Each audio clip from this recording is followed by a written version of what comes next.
Hey everyone, it's Ryan here. I've got another interesting problem for y'all. Try to solve for all the real values of x in this equation. Here we have the square root of 1 plus the square root of 1 plus x is equal to the cube root of x. If you want to give this problem a shot, you can pause the video right now, and if you're ready, you may unpause to see the solution. Let's first get rid of the cube root by assigning the variable a to be the cube root of x. Since a is equal to the cube root of x, a cubed is equal to x. So in this equation, we can substitute x with a cubed and the cube root of x with a. Next, we square both sides, so the equation becomes 1 plus the square root of 1 plus a cubed is equal to a squared. Now subtract 1 from both sides and we get the square root of 1 plus a cubed is equal to a squared minus 1. A squared minus 1 is a difference of squares, so we can rewrite that as a plus 1 times a minus 1. Now we square both sides of the equation again and we get 1 plus a cubed equals to a plus 1 squared times a minus 1 squared. On the left-hand side, we have a sum of cubes, and we can use the formula m cubed plus n cubed is equal to the product of m plus n and m squared minus mn plus n squared. Since 1 is equal to 1 cubed, we can plug in 1 and a into our formula. Therefore, 1 plus a cubed is equal to the product of a plus 1 and a squared minus a plus 1. Next, we subtract a plus 1 squared times a minus 1 squared from both sides of the equation, and we get the following.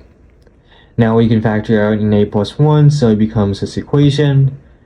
And now we can expand the a minus 1 squared, so that becomes a squared minus 2a plus 1. And we can further expand by multiplying these two terms, so that it becomes a cubed minus 2a squared plus a squared minus 2a plus 1. Let us simplify by canceling out some terms, and we get a cubed minus a squared minus a plus 1. And then we can drop the parentheses by reversing the signs of each term, and we get the product of a plus 1 and a squared minus a plus 1 minus a cubed plus a squared plus a minus 1 is equal to 0. From here, we can cancel out the negative and positive a and also the negative and positive 1, and we get the product of a plus 1 and 2a squared minus a cubed is equal to 0. We can then factor out an a squared from the 2a squared and a cubed.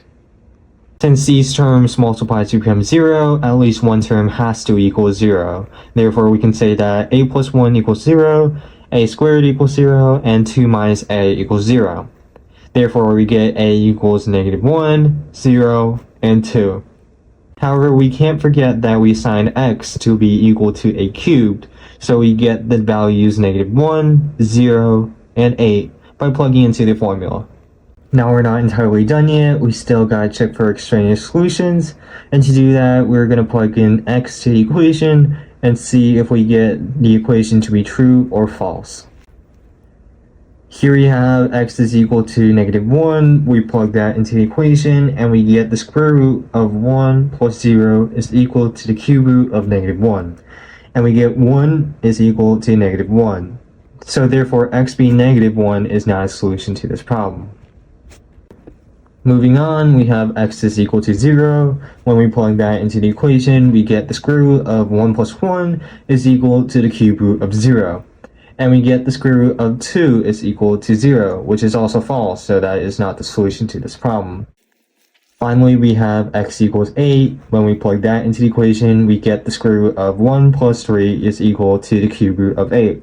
If we simplify the square root of 1 plus 3, we get 2, and the cube root of 8 is also 2, so we get 2 is equal to 2.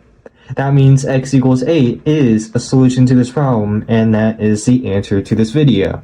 Thanks for watching this video, I hope you enjoyed it, and if you did enjoy it, I beg you to like and subscribe, and I will see you next time.